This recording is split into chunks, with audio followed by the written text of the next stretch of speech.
विमल पोलो जोबा केसरी, हर पल मनाओ केसरी त्योहार। हम लोग एक छोटा सा जगह में कोई बना रहे हैं। भ्रष्टाचार का मुद्दा नहीं है, इसमें सिर्फ राजनीति हो रहा है, जिसमें अमित शाह जो होम मिनिस्टर है उसका ही सिर्फ अपना राजनीति का खेला चल रहा है। वो जब आता है वेस्ट बंगाल में, मतलब पश्चिम बंगाल में जब यहाँ कदम रखा, वो कुछ न कुछ एक तो अपना पॉलिटिकल खेल शुरुआत कर देता है। तो इसमें आने के बाद वो वेस्ट एंड हुआ, फिर हुमायूं कबीर हुआ, अब्बास सिद्दीकी हुआ, या फिर ओवैसी हुआ, सबको अपना कह रहे हैं कि उनकी जो पॉलिटिकल कंसल्टेंसी है वो पैसा ले रही है, कट मनी का इस्तेमाल हो रहा है, इंडस्ट्री पश्चिम बंगाल में नहीं है। तो जो यहाँ के सिर्फ ये अकलियत और आज से 10 साल पहले पश्चिम बंगाल का जो स्थिति था वो कोई नहीं जानता।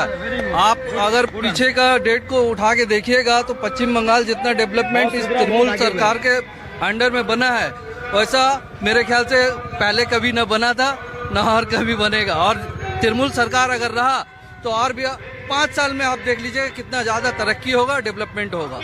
जय जी आप लोगों का। तो मैं इसीलिए आपको ये माहौल दिखा रहा था कि पश्चिम बंगाल में कहा जा रहा है कि 30% मुस्लिम आबादी है, और इस बार के विधानसभा चुनाव में जो बिहार में हुआ, बिहार के राजनीतिक पैटर्न में हुआ, वो कमोबेश हो सकता है कि पश्चिम बंगाल में भी हो। तो कुछ अकलियत के लोग मिल गए थे, कुछ यहाँ पे और भी बहुत सारे लोग हैं। मैं कोशिश करता हूँ कि इन लोगों से बात कर पाऊँ। दादा, हम लोग दिल्ली से हैं और ये दिखाने के लिए आए हैं कि पश्चिम बंगाल में जब जब ममता बनर्जी सड़कों पर होती है तो उसके 2 मायने निकाले जाते हैं। कहते हैं कि एक तो अपने खिलाफ एंटी इनकम्बेंसी, चूँकि 15 साल से वो सत्ता में है, तो उसको अपने पक्ष में और जनता के बीच में ले जाती है। और दूसरा ये कि अपने ऊपर आरोप का जवाब जनता खुद दे, ऐसा उनकी मंशा होती है। इस बार बड़ा गंभीर आरोप है, ईडी को काम करने से उन्होंने रोका है।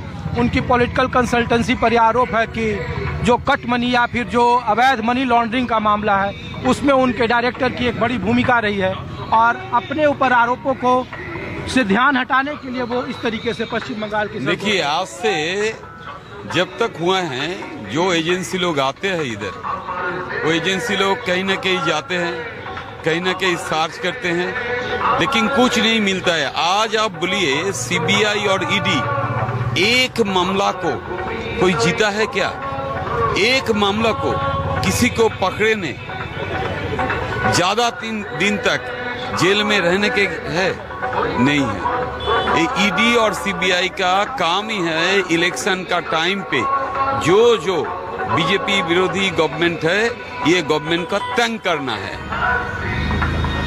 ये छोड़ के बीजेपी का कोई काम नहीं है। इस बार पश्चिम बंगाल में इलेक्शन है 2026 में, वो इधर आते हैं, जाते हैं, घूमने जाते हैं, इसको पकड़ते हैं, उसको पकड़ते हैं, उसको देखता है कागज क्या क्या मिला है। सीबीआई बोला है क्या?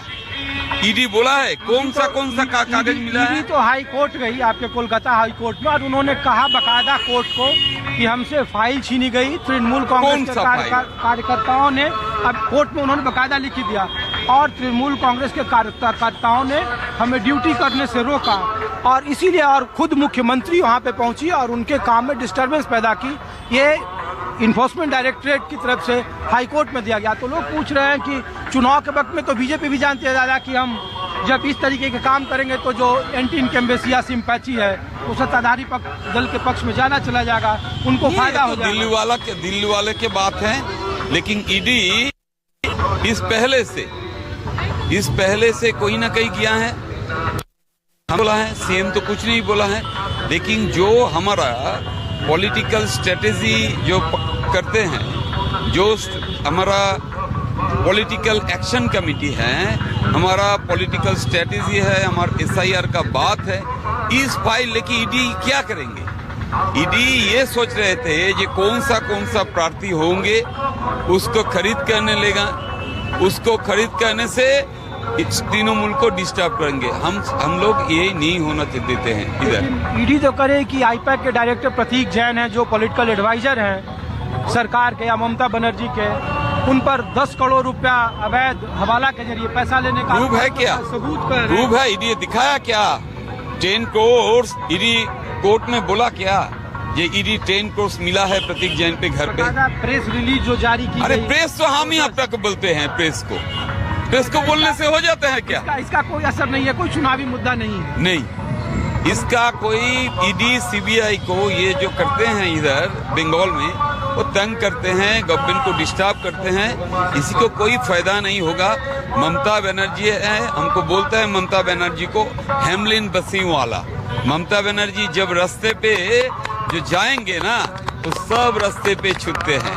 ममता बनर्जी रास्ते पे जिधर जाएंगे, ममता बनर्जी की यह स्टेट का जो जितना पब्लिक है, जितना वोटर है, ममता बनर्जी को विश्वास करते हैं, ममता बनर्जी को मानते हैं कि ममता बनर्जी बंगाल का शेर है, सैनी है।